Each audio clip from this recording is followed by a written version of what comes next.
Assalamu alaikum. I am Bilal Pasha. As you already know, I am from 47th Common. आज का जो हमारा topic है, मैं अक्सर सीएसएस की तैयारी में जो मुझे सबसे मुश्किल टॉपिक लगता था और मुझे कभी भी समझ नहीं आती थी कि वो क्या है, that is Marbury versus Madison case. अच्छा, अब ये टॉपिक पर्टिकुलरली तो आपकी यूएस हिस्ट्री से रिलेटेड है, लेकिन यूएस हिस्ट्री से अलावा आप इसको और भी काफ़ी जगह पे यूज़ कर सकते हैं, बिकॉज इस टॉपिक से जो हम अपना एक मेन थीम निकालेंगे वो है जुडिशल रिव्यू का। तो हम ये भी देखते हैं कि जुडिशल रिव्यू क्या होता है, कैसे यूज़ होता है, और जुडिशल रिव्यू कैसे मिला, सिस्टम में कैसे आया। इस केस को समझने से पहले इसका बैकग्राउंड समझते हैं। इसके बैकग्राउंड में पहले हम देखते हैं मरबरी कौन है, फिर हम देखते हैं मेडिसन कौन है। तो इस केस में जो मरबरी था वो एक जज था, और जो मेडिसन सेक्रेटरी ऑफ स्टेट था यूएस का। और ये जो केस सुना जा रहा था वो जॉन मार्शल, सुप्रीम कोर्ट का उनका सबसे चीफ जज था। यूनाइटेड स्टेट्स की जो सुप्रीम कोर्ट थी उसका जो चीफ जज था वो जॉन मार्शल था। जॉन मार्शल की कोर्ट में ये केस था। अब ये केस बड़ा मज़ेदार है। इस केस को समझने से पहले इसका हम बैकग्राउंड देखते हैं। आपने देखना है कि यूनाइटेड स्टेट्स ऑफ अमेरिका में जो 1800 है साल, वो बहुत इम्पोर्टेंट का साल था। इसकी इम्पोर्टेंस का अंदाज़ा जो बच्चे जिन्होंने मुझसे यूएस हिस्ट्री पढ़ी थी नो कि इसको अगर हम 4 पे डिवाइड करें तो 4 4s are 16, बाकी बचे 2 0, 4 5s are 20, कुछ नहीं बचा, 0 ऊपर चली गई, 450। इसका मतलब है कि 1800 4 पे पूरा पूरा डिवाइड होता है, रिमाइंडर बाकी 0 बचता है। तो इसका मतलब है कि 1800 क्यों इम्पोर्टेंट है, बिकॉज 1800 में प्रेसिडेंशियल इलेक्शन हुए थे। अब ये जो 1800 के प्रेसिडेंशियल इलेक्शन है ये अगेन बहुत ज़्यादा इम्पोर्टेंट थे, बिकॉज वर्ल्ड हिस्ट्री ने पहली दफ़ा ये देखा कि 1800 के इलेक्शन से पहले जो गवर्नमेंट थी, जो पार्टी थी अमेरिकन सिस्टम में, वो फेडरलिस्ट पार्टी थी। और दुनिया ने पहली दफ़ा देखा कि एक पॉलिटिकल पार्टी से दूसरी पॉलिटिकल पार्टी जो कि एंटी फेडरलिस्ट थी उसके में पावर्स ट्रांसफ़र हुई। और दुनिया ने पहली दफ़ा ये देखा कि ये पावर्स, जो ट्रांसफ़र ऑफ पावर था, ये थारोली पीसफुल था। अब यहाँ पे इतनी डिबेट करने के बाद आपने अगली बात ये समझनी है कि जब फेडरलिस्ट पार्टी से एंटी फेडरलिस्ट पार्टी में ट्रांसफ़र हुआ पावर का, तो फेडरलिस्ट पार्टी ने जाते जाते चीज़ों को अपने कंट्रोल में रखने के लिए एक काम किया। वो काम ये किया, अब एक बात थोड़ी सी और देख लें कि फेडरलिस्ट पार्टी में जो स्टार्ट में अमेरिकन का पहला प्रेसिडेंट था जॉर्ज वाशिंगटन, उसने 8 साल सर्व किया था। और जो दूसरा प्रेसिडेंट था जॉन एडम, उसने 4 साल सर्व किया था। इनका जब फेडरलिस्ट रजीम ख़त्म हुआ तो जो third American president Thomas Jefferson आया, उसका रजीम जो है वो शुरू हुआ। अब सीन क्या था? सीन ये था कि ये जो फेडरलिस्ट रजीम वाले लोग थे, या ये जो जॉन एडम था, जॉन एडम ये चाहता था कि मैं जाते जाते जुडिशरी के अंदर कुछ ऐसे लोग छोड़ जाऊं जो फेडरलिस्ट पार्टी के इंटरेस्ट को सर्व करें, जो उनकी पार्टी के इंटरेस्ट को सर्व करें। इस बात को इस तरह समझ लें कि फॉर इंस्टेंस फ़र्ज़ कर लो कि अगर एक गवर्नमेंट से PMLN से गवर्नमेंट शिफ्ट हो रही है PPP में, तो पीएमएलएन कुछ ऐसी ट्राई करे कि वो कुछ ऐसी अपॉइंटमेंट्स करके जाए कि वो अपॉइंटमेंट जो हैं वो जब पीपीपी की गवर्नमेंट आ जाए उनकी अपॉइंटमेंट्स को सर्व कर सके। ये हिपोथेटिकल मिसाल है, कोई भी पार्टी है, मैं किसी भी पार्टी के साथ नहीं हूं। To cut the long story short, यहाँ पे फेडरलिस्ट रजीम जिसकी गवर्नमेंट 1800 के इलेक्शन में ख़त्म हुई और एंटी फेडरलिस्ट रजीम आया, ये कोशिश कर रहे थे कि यहाँ पे ये कुछ ऐसी जुडिशरी के अंदर अपॉइंटमेंट्स कर सकें जो फेडरलिस्ट पार्टी के इंटरेस्ट को सर्व कर सकें। Fine with it. तो यहाँ पे ये हुआ कि जॉन एडम ने रातों रात कुछ ऑर्डर्स निकाले और इसने रातों रात कुछ न्यू जजेस इंट्रोड्यूस करवाए और उन जजेस को कमीशन दिया कि आप लोग अपनी अपनी पोजीशन संभाल लो। वो कमीशन क्योंकि यूएस के अंदर ये एक रूल है कि प्रेसिडेंट जो भी अपॉइंटमेंट करेगा, जब तक वो अपॉइंटमेंट सेनेट से पास नहीं होगी वो अपॉइंटमेंट अप्रूव नहीं होगी। सेनेट ने भी वो अपॉइंटमेंट पास कर दी। अब सीन ये था कि वो जो कमीशन थे, जिन लोगों को अपॉइंट करना था वो उनको मिलने थे। रातों रात कमीशन मिल गए, लेकिन कुछ लोग ऐसे थे जिनको वो कमीशन ट्रांसफर नहीं हो सके, जिनमें जो एक बंदा जिसको कमीशन नहीं मिल सका वो मरबरी था, जिसको जस्टिस ऑफ पीस लगाया था। किसने? जॉन एडम ने। Fine with it. अगले दिन गवर्नमेंट चेंज होगी और जैसे ही गवर्नमेंट चेंज हुई अगला प्रेसिडेंट आ गया थॉमस जेफरसन। अब थॉमस जेफरसन ने अपना सेक्रेटरी बनाया किसको? मैडिसन को, जेम्स मैडिसन को। और उन्होंने देखा कि जनाब इन्होंने तो रातों रात ये काम डाल दिया है कि अपने बंदे अपॉइंट करके चले गए हैं, लेकिन अभी तक जेम्स मैडिसन की टेबल पे कुछ कमीशंस पड़े हुए थे जो अप्रूव तो थे, लेकिन जस्ट उन लोगों को मिलने थे और उन लोग कह लो कि वो अपॉइंटमेंट लेटर थे, वो अपॉइंटमेंट लेटर उन लोगों को मिलने थे और उन्होंने ऑफिस में आ जाना था। अब ये लोग कभी भी नहीं चाहेंगे, एंटी फेडरलिस्ट वाले कभी भी नहीं चाहेंगे कि वो कमीशन उन लोगों को दें, ये कमीशन उन लोगों को दें जो लोग क्या करें, जो बाद में फेडरलिस्ट हैं और हमारी गवर्नमेंट के अंदर मसाइल क्रिएट करें। तो यहाँ पे सेक्रेटरी ने क्या कहा? उसने जेम्स मैडिसन को, सेक्रेटरी जेम्स मैडिसन था। जेम्स मैडिसन ने मरबरी को कमीशन देने से इनकार कर दिया। आई होप यहां तक तुम लोगों को क्लियर होगा। अब यहां पे आप अगली बात ये देखो कि मरबरी ने क्या किया?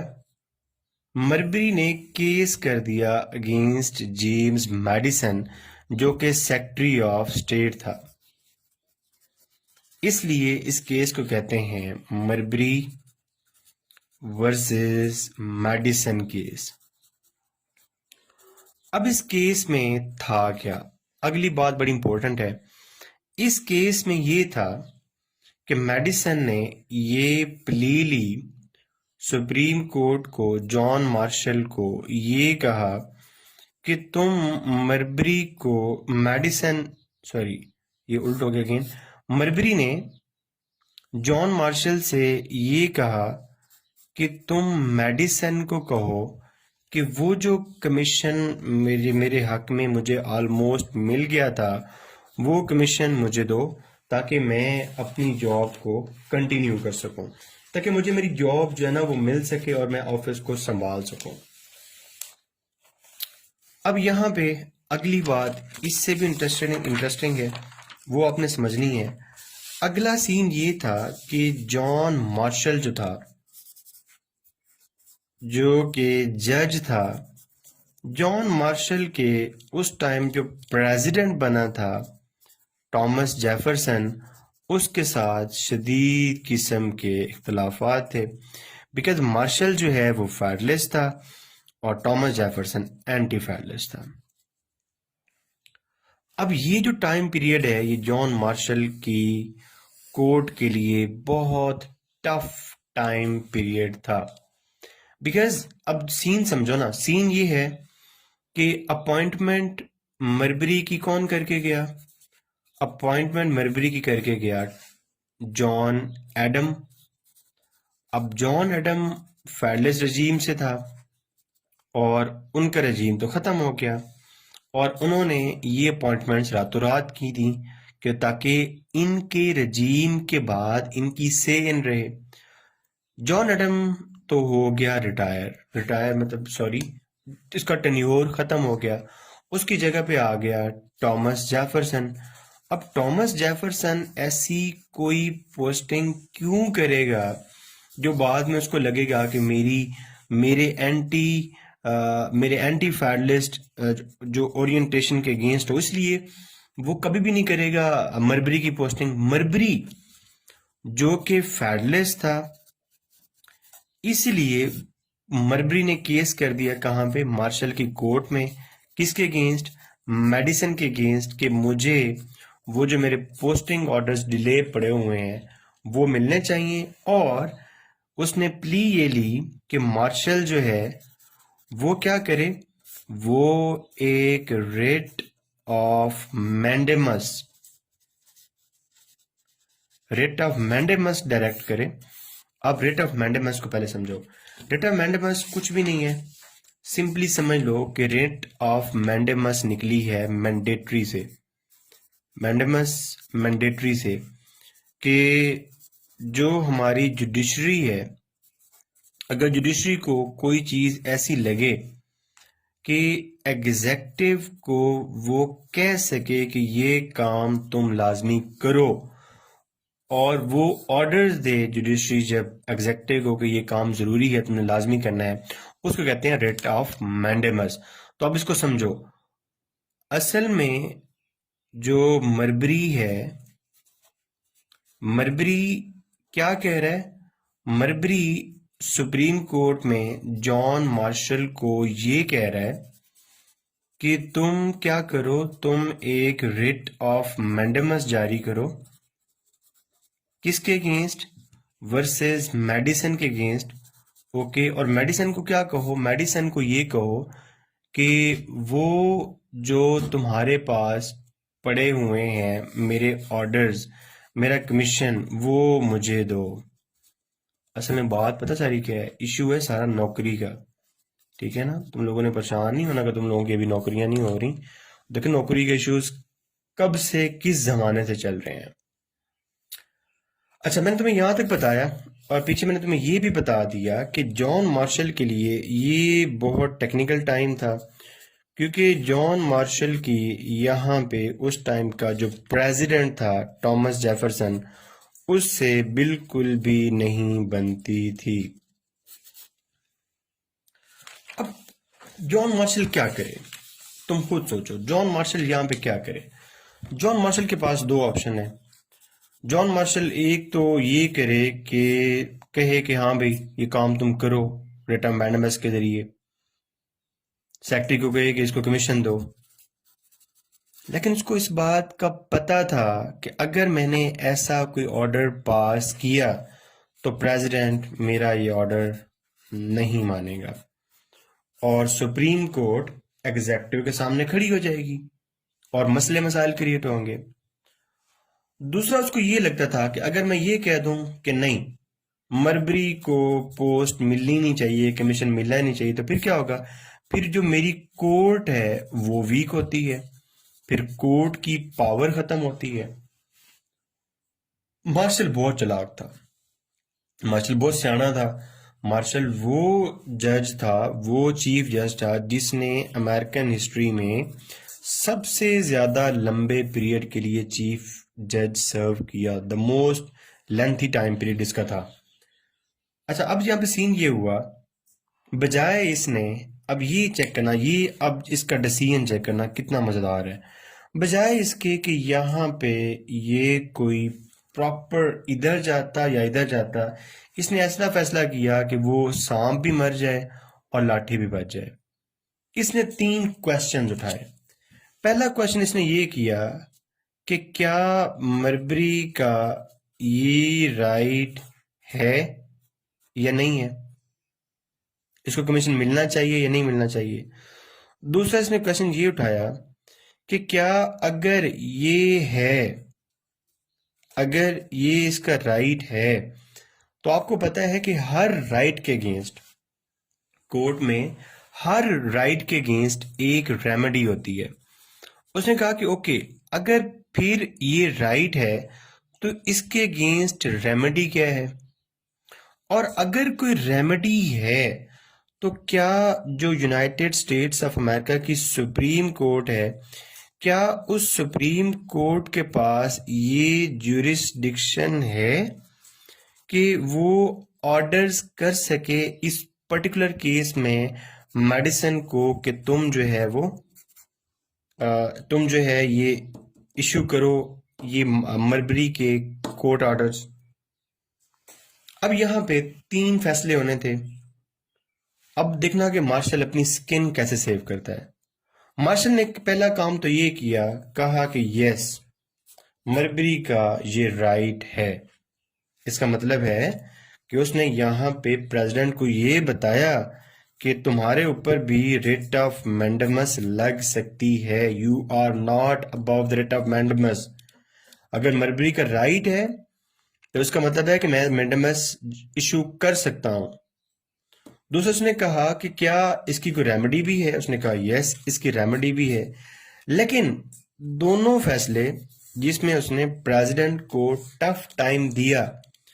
अब तीसरा जो फैसला था ये बड़ा इंपॉर्टेंट था। इसमें उसने मोस्ट कॉशियस ऑप्शन ढूंढी कि ना मैं प्रेसिडेंट को डाउन करूं और ना मैं कोर्ट को डाउन करूं, कोई दरमियानी सूरत हाल निकालूं। उसने क्या किया, उसने जबरदस्त एक फैसला ये किया, उसने कहा कि इस तीसरी चीज में सुप्रीम कोर्ट के पास ज्यूरिसडिक्शन नहीं है। मतलब उसने ये कहा कि कोई ऐसा case just like Marbury versus Madison case, ऐसा कोई भी केस सुप्रीम कोर्ट नहीं सुन सकती। क्यों नहीं सुन सकती? क्योंकि यूनाइटेड स्टेट्स का जो कॉन्स्टिट्यूशन है, उस कॉन्स्टिट्यूशन का जो आर्टिकल 3 है, जो जुडिशरी से डील करता है, इस आर्टिकल के अकॉर्डिंग यूएस सुप्रीम कोर्ट की डोमेन में ये केस नहीं आता। अब अगली बात तुम ये सोचो कि अगर ये केस, ये पंच लाइन है, ये पूरे केस की punch line I am telling you, यहां पे ये सोचो कि अगर ये केस सुप्रीम कोर्ट की डोमेन में नहीं आता तो फिर मरबरी ने किस बेसिस पे केस किया था। देखो ना, आप जब भी कोर्ट में केस करते हो आपके पास कोई ग्राउंड्स होती है ना केस करने के लिए, उन ग्राउंड्स पे आप केस करते हो, अदरवाइज तो आप केस नहीं करते। तो अब यहाँ पे 2 कंट्राडिक्शन समझो। मार्शल ये कह रहा है कि ये केस सुप्रीम कोर्ट की जुरिस्डिक्शन में नहीं है, और मैं अगला आगे ये कह रहा हूं कि अगर ये केस सुप्रीम कोर्ट की जुरिस्डिक्शन में नहीं है, देन व्हाई द हेल मरबरी ने ये केस किया। तो इसका जवाब है, इसका जवाब एक एक्ट है जो कि 1789 में पास किया गया, ठीक है, और वो एक्ट है जुडिशरी एक्ट।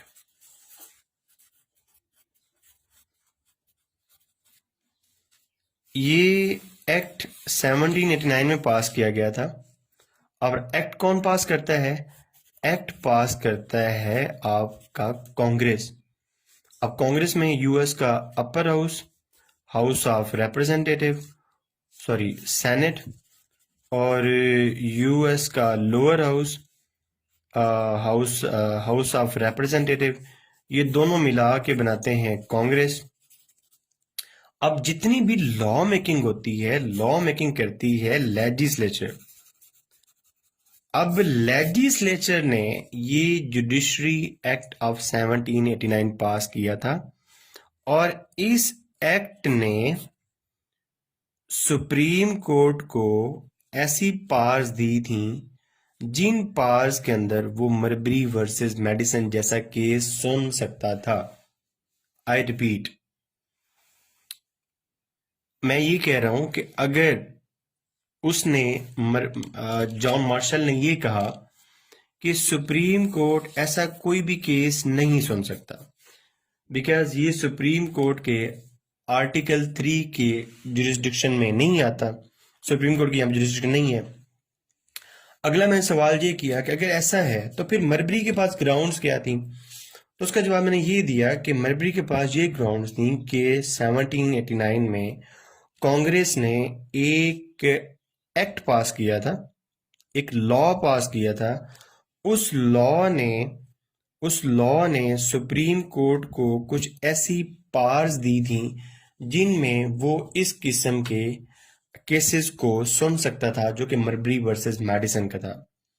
इसका मतलब ये हुआ कि ये जो एक्ट पास हुआ था, ये जो जुडिशरी एक्ट कांग्रेस ने पास किया था, इसका मतलब है कि ये एक्ट जो कॉन्स्टिट्यूशन है उसके अगेंस्ट था या उसकी टर्म्स को वायलेट कर रहा था।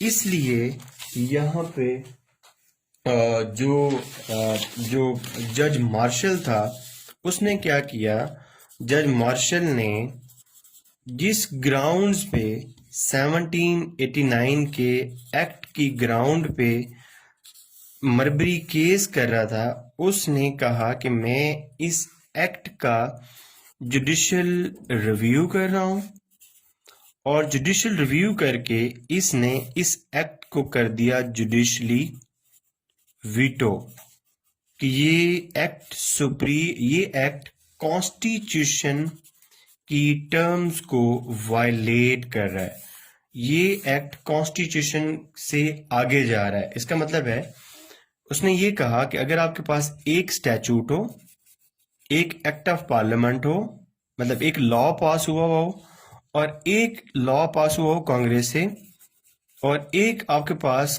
कॉन्स्टिट्यूशन हो, तो अगर आपके पास कॉन्स्टिट्यूशन और एक्ट हो तो जो प्राइमेसी है वो हमेशा मिलती है कॉन्स्टिट्यूशन को, because constitution is the supreme law of the land.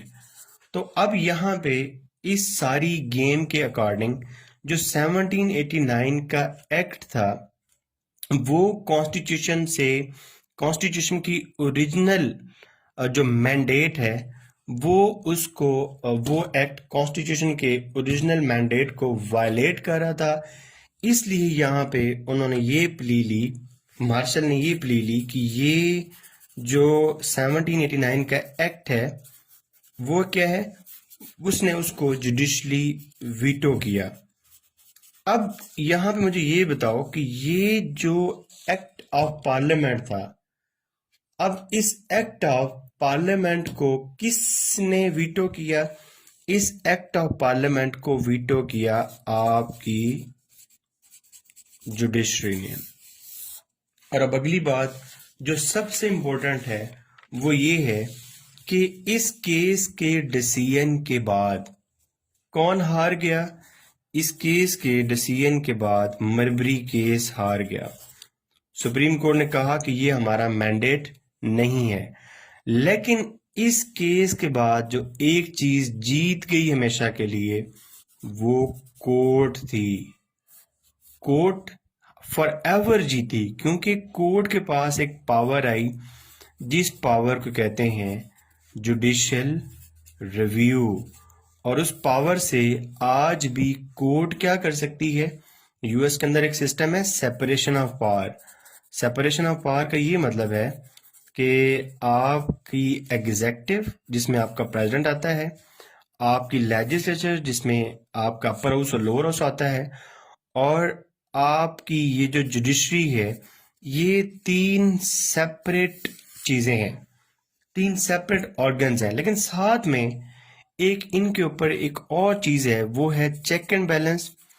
और वो बहुत सारे हैं। मैं अभी जो आपको बताना चाहता हूं वो check and balance judicial review के है कि एग्जेक्टिव के किसी भी ऑर्डर को और लेजिस्लेचर के किसी भी एक्ट को अगर कोर्ट को ये लगता है कि उन्होंने उस एक्ट ने या उस ऑर्डर ने कॉन्स्टिट्यूशन के मैंडेट को वायलेट किया है, तो सुप्रीम कोर्ट जुडिशरी उसका जुडिशियल रिव्यू करके उसको रिवर्स कर सकती है।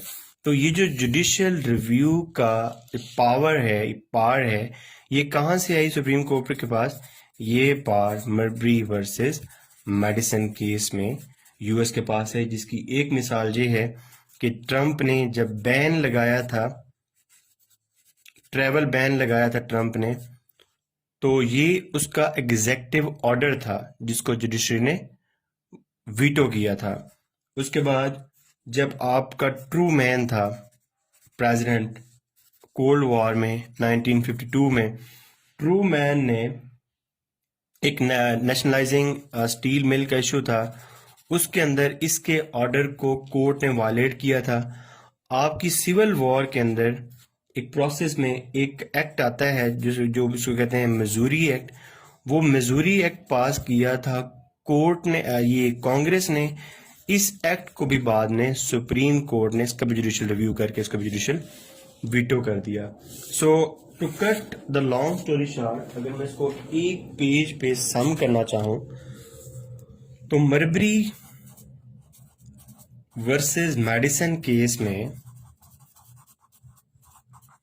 मर्बरी ने मेडिसन के अगेंस्ट ये किया कि वो कमीशन जो जॉन एडम पास करके गया है, मुझे वो इशू होने चाहिए।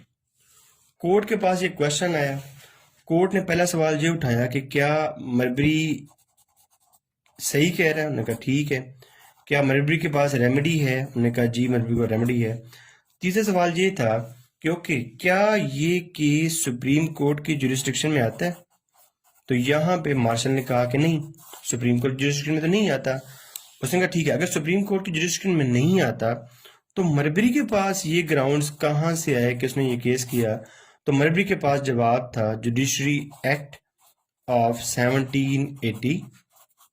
उन्होंने कहा ठीक है। मार्शल ने कहा कि ये जो जुडिशरी एक्ट ऑफ 1789 है, जिसने कोर्ट को ये पावर्स दी हैं, तो असल में ये पावर्स ही अनकॉन्स्टिट्यूशनल है और ये एक्ट भी जो है वो अनकॉन्स्टिट्यूशनल है। तो असल में उसने कांग्रेस के एक एक्ट का जुडिशियल रिव्यू करके उसके जुडिशली वीटो कर दिया। तो इससे मर्बरी केस तो हार गया, लेकिन सुप्रीम कोर्ट को हमेशा के लिए एक पावर मिल गई जिसको कहते हैं जुडिशियल रिव्यू। और ये कभी भी समझ नहीं आया था, पता नहीं अभी वो रिसर्च वगैरह की समझ आया। अब इसका अक्सर बच्चे पूछते हैं कि सर नोट्स वगैरह कैसे बनाना, तो मैं ऐसे आज इसको देख रहा था, पर आपको मैंने कहा मैं वीडियो बनाऊंगा, तो सिंपली नोट्स मैंने कैसे बनाया, ऊपर मर्बरी वर्सेस मेडिसन केस लिखा, who was Marbury, who was Madison, what was the case लिखा, उसको थोड़ा सा बैकग्राउंड लिखा, नीचे केस लिखा, जॉन मार्शल का था, जॉन मार्शल ने क्या किया, उसके इम्पैक्ट्स और उसकी एग्जांपल्स। अब ये जो नोट्स हैं ये हमेशा हमेशा मेरे पास सेव हो गए, और इसी तरह ब्रीफ से आप नोट्स जो ताकि आखिरी दिन अगर आपको रिवाइज करना पड़े तो you can simply do that. तो बाकी थैंक यू सो मच। मुझे बहुत सारी आप लोग प्रेयर्स भेजते हो, रिगार्ड्स भेजते हो, thank you so much for all that. बहुत सारा खुश रहो। और क्योंकि अब CSS थोड़ा सा मुश्किल इस तरह के हो गया कि डोमेन्स काफ़ी ज़्यादा हैं और अभी तुम लोगों के पास बहुत टाइम है, अभी पूरा 1 साल पड़ा हुआ है, ठीक है? तो उस साल को अच्छे तरीके से यूटिलाइज करो और अच्छी सी तैयारी करो, ठीक है? Wish you all the best.